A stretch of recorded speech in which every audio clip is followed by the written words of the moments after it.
அம்மா லைட்டாக பசிக்கிற மாதிரி இருக்கு. என்னது பசிக்குதா?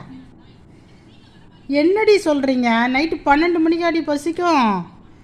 ஸ்கூலும் காலேஜும் லீவ் விட்டாலும் லீவ் விட்டாங்க. உங்கள் அலப்பறைங்க தாங்க முடியல.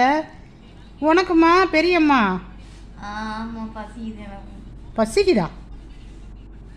நீ தான் எனக்கு நைட்டு சோறு போடல. அடி பாவிங்களா, ஏன்டி இந்த மாதிரி பண்ணுறீங்க?